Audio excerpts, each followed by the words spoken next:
Hello Portfolio Summer 2019. I wanted to put together a video on how to start your portfolio. With so many people being out of town over the next couple weeks, I thought I would post this lecture so that you can come back to it and refer to it when you need it, and then also if you're out of town this week or next, you'll have access to it as well. So there's a few things that we will be covering. First, I'm just going to show you guys where the portfolio examples are. And then what I'm also going to do is show you several different places where you can go and have them printed.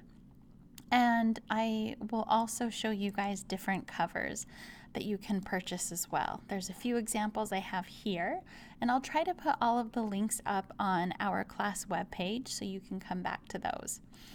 So let's start here under portfolio examples.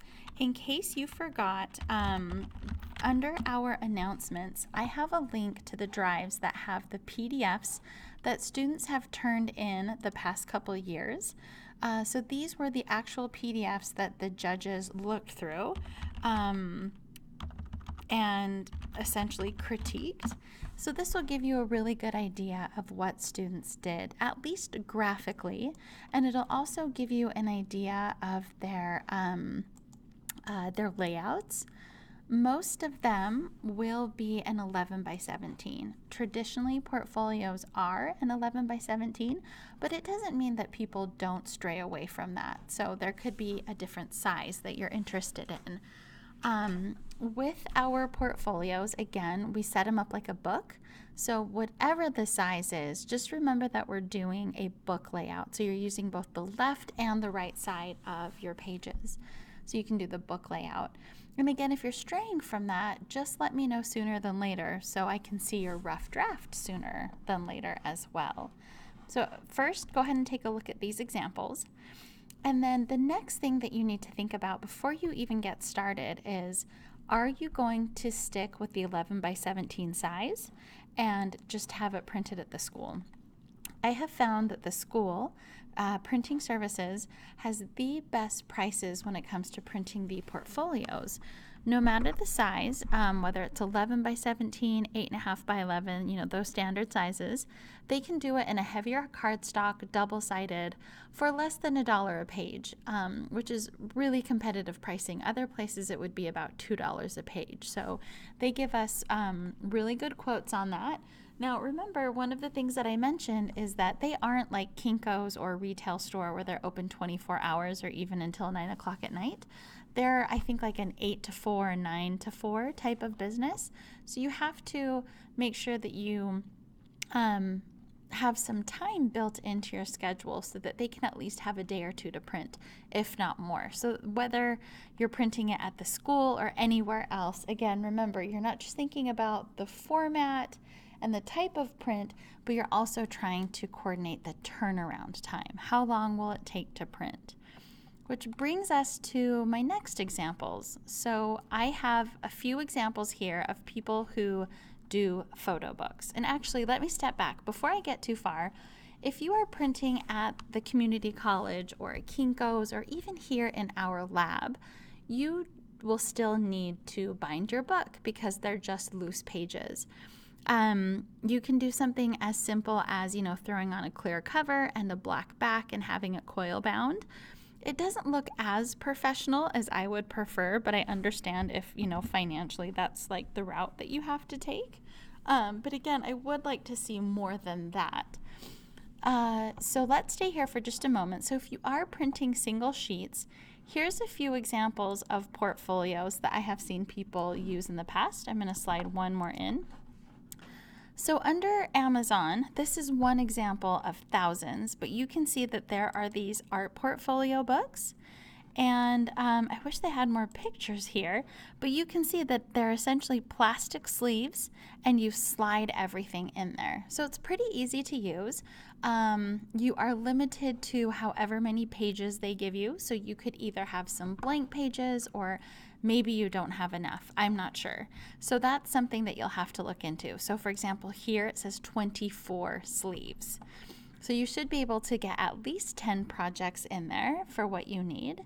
I'm going to go back and show you a couple more examples here.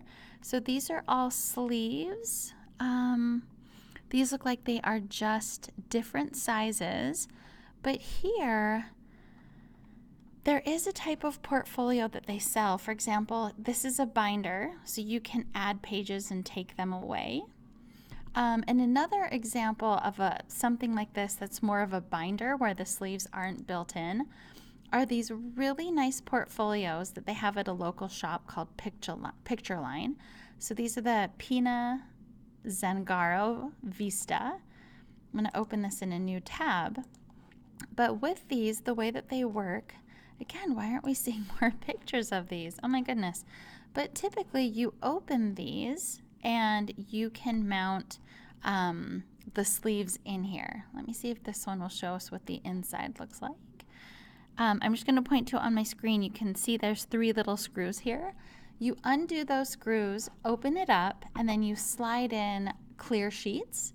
And then from there, you can put in your projects. The other thing you could do is on your 11 by 17, as long as you plan for a margin, about a 1/2 inch to 1 inch margin, you can also 3-hole punch and put those in there. One thing to keep in mind, if you put them in without the sleeves, they're not going to lay flat because the sleeves are made so that it can lay flat. So if you're just putting in the whole sheet, although it might look really clean, going through it might be a little bit more awkward. You can see that they're not inexpensive, which is why we have a couple different options for you as well. But while I'm here, I just wanted to let you know that if you go on to their website or even go into Picture Line in person, they will actually engrave something on this or even print an image for you. Now, I wouldn't necessarily suggest doing that. I don't think you may be at the point of your career where you'd want to, do something like that, especially if you're spending over $100. But I wanted to let you know for future reference that you can do things like that. So this is kind of what those hinge strips look like.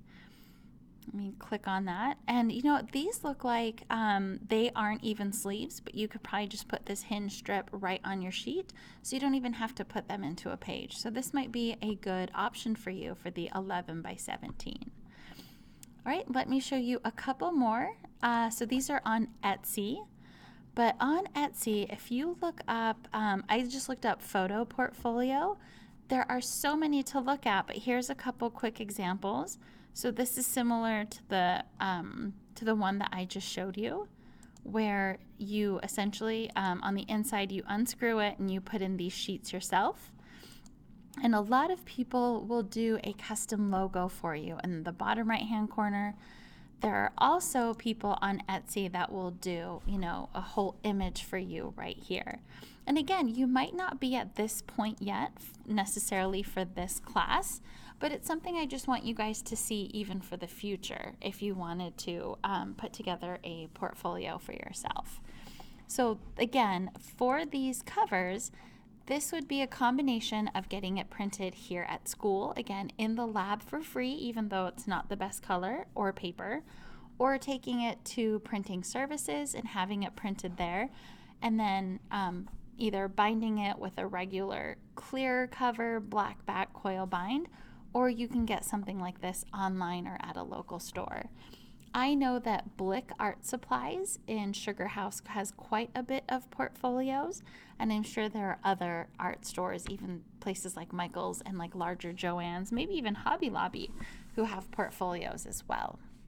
So that's your first option, individual sheets inside a physical portfolio. If you think you have the time, you could even look into a book printing service. So Shutterfly, you can see that they have lots of different options here. I chose the custom path. Now with this, it's not like you're going to drop little pictures in and kind of scrapbook it, but what you'll do is once you decide what size you want of these for your book, what you'll do is you will do a custom book where every page is essentially one giant image that you are going to drag and drop your single pages onto. So for these particular ones, you won't be exporting as a PDF, but rather you'll be exporting as a JPEG. Each page will be exported as an individual JPEG, and again, you're going to drag and drop those individual pages here.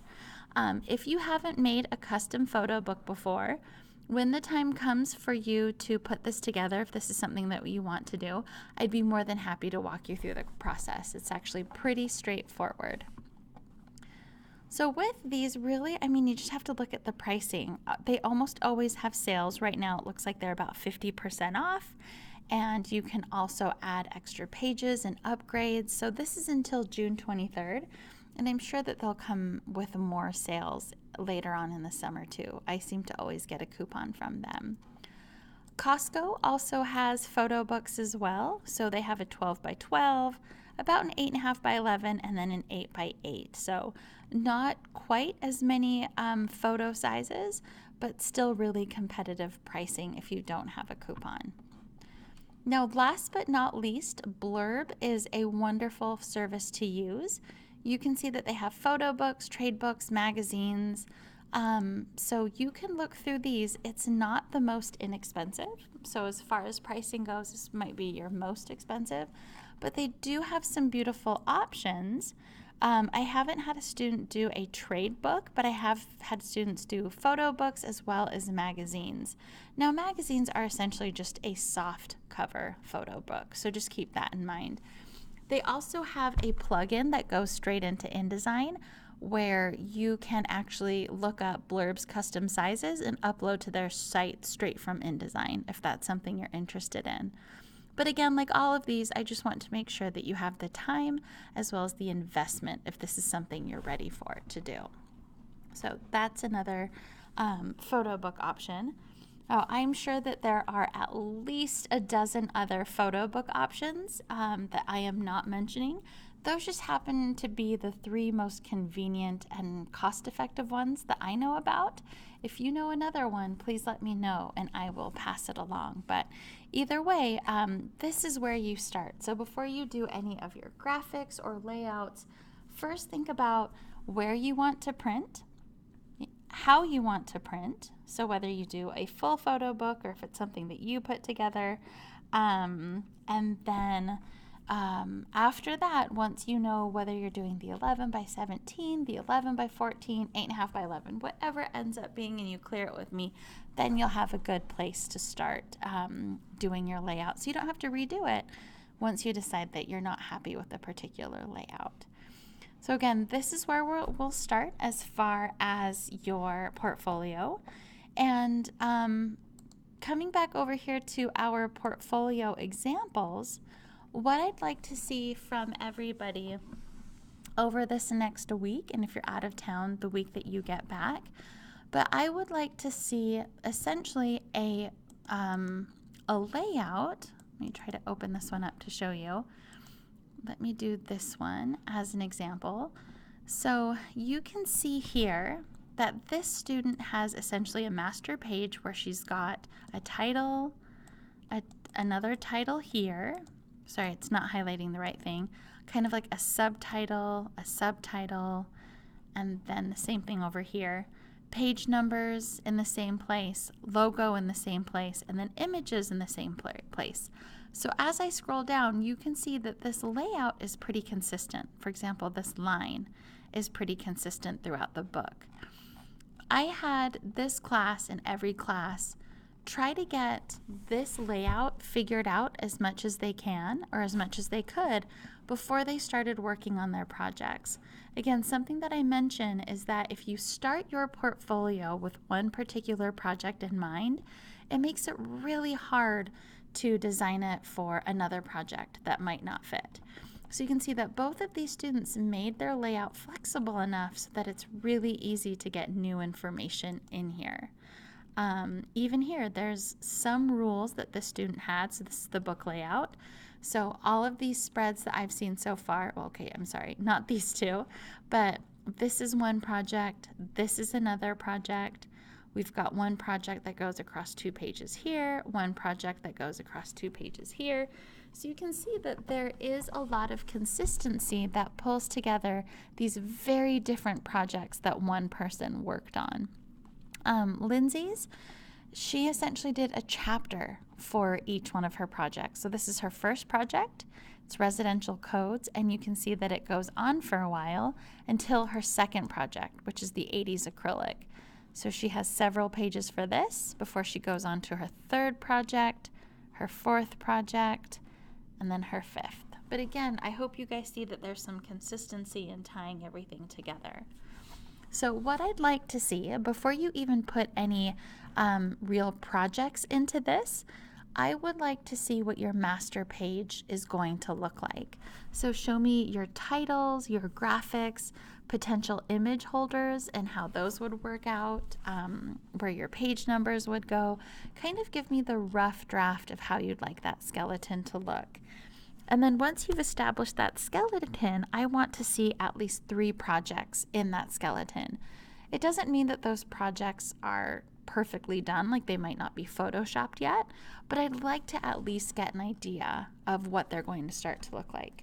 So again, what I'd like you to do is first create the master layout, not a particular project in mind, so just the graphics that you've been putting together.